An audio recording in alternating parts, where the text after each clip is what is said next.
આવ્યો છે તે વિડીયોને લઈને અનેક સવાલ ઉઠી રહ્યા છે। આપને જણાવી દઈએ, કુખ્યાત ગેંગસ્ટર છે લોરેન્સ બિશ્નોઈ અને તેનો પાકિસ્તાનમાં તેના મિત્ર સાથેનો વિડીયો કોલનો વિડીયો હાલ તો સોશિયલ મીડિયામાં વાયરલ થઈ રહ્યો છે, જે અનેક સવાલ ઉઠાવી રહ્યો છે। જો કે જ્યારે સાબરમતી જેલના અધિકારી સાથે ઝી 24 કલાકે ખાસ વાતચીત કરી ત્યારે તેમણે સ્પષ્ટતા કરતા એવો દાવો કર્યો છે કે આ જે વિડીયો છે તે જૂનો હોઈ શકે છે, અમારી સાબરમતી જેલનો આ વિડીયો નથી।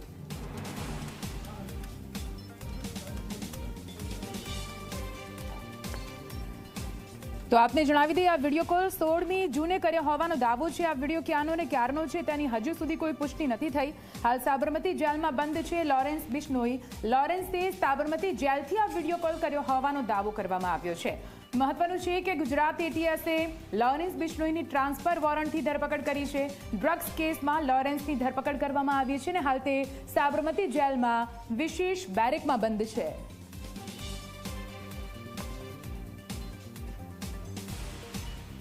તો લોરેન્સ બિશ્નોઈના વિડીયો કોલ મામલે ઝી 24 કલાકના અહેવાલની અસર થઈ। અમદાવાદ મધ્યસ્થ જેલ અહેવાલ બાદ હરકતમાં આવી ગયું છે। જેલ ડેપ્યુટી એસપી પરેશ સોલંકીની સાથે ઝી 24 કલાકે ખાસ વાતચીત કરી હતી। તેમણે કહ્યું કે આ વિડીયો સાબરમતી જેલનો નથી લાગતો।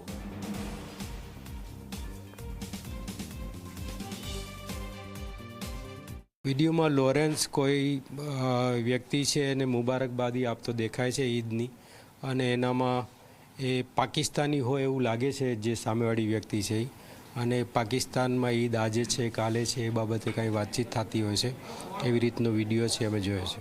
તો આ વિડીયોને લઈને સેન્ટ્રલ જેલમાં અત્યારે લોરેન્સ બિશ્નોઈ આપણી પાસે છે, આપણી કસ્ટડીમાં છે, શું કહેશો? વિડીયો કોલ કર્યો છે તો ફોન એની પાસે ક્યાંથી આવ્યો?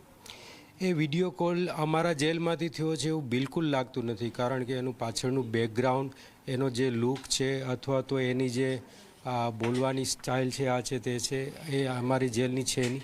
અને બીજું કે એ એકદમ ટાઈટ સિક્યુરિટીમાં જ અત્યાર સુધી છેલ્લા 8-10 મહિનાથી લોરેન્સ નહીં, બીજા સામાન્ય વ્યક્તિ પાસે પણ અમદાવાદ મધ્યસ્થ જેલમાંથી કોઈ મોબાઈલ મળ્યો નથી।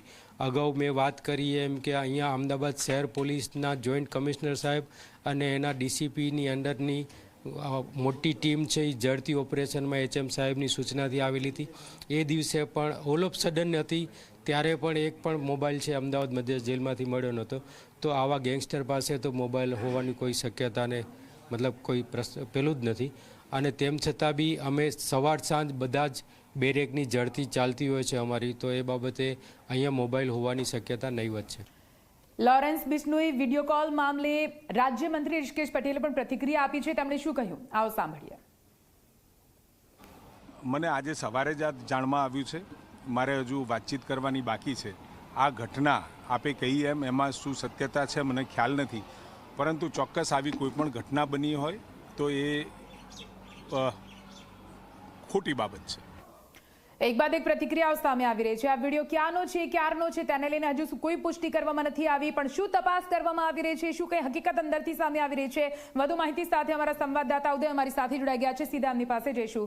ઉદય, લોરેન્સ બિશ્નોઈ છેલ્લા 8 મહિનાથી જેલમાં, સાબરમતી જેલમાં બંધ છે અને તેનો એક વિડીયો સામે આવ્યો છે જે અનેક સવાલ ઉઠાવી રહ્યો છે। એવું નથી કે સાબરમતી જેલમાં પહેલા મોબાઈલ સામે નથી આવ્યા, એટલા માટે આ વખતે શંકા વધારે પ્રબળ થઈ રહી છે કે સાબરમતી જેલનો આ વિડીયો હોઈ શકે છે। તમારે ત્યાંના ડેપ્યુટી એસપી સાથે પણ વાતચીત થઈ છે, ત્યાંના અધિકારી સાથે વાતચીત થઈ, એક બાદ એક પ્રતિક્રિયાઓ સામે આવી રહી છે।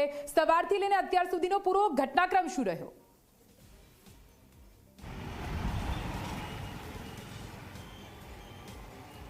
જરૂરથી જો નિધિ વાત કરવામાં આવે તો સવારે જ્યારે ઝી 24 કલાકે અહેવાલ પ્રસારિત કર્યો ત્યારે તંત્ર જે છે હરકતમાં આવી ગયું હતું, અને જેલ તંત્ર દ્વારા જે છે આખું બેરેકનું ચેકિંગ કરવામાં આવેલું હતું, પૂછપરછ કરવામાં આવી હતી જેલ તંત્ર દ્વારા।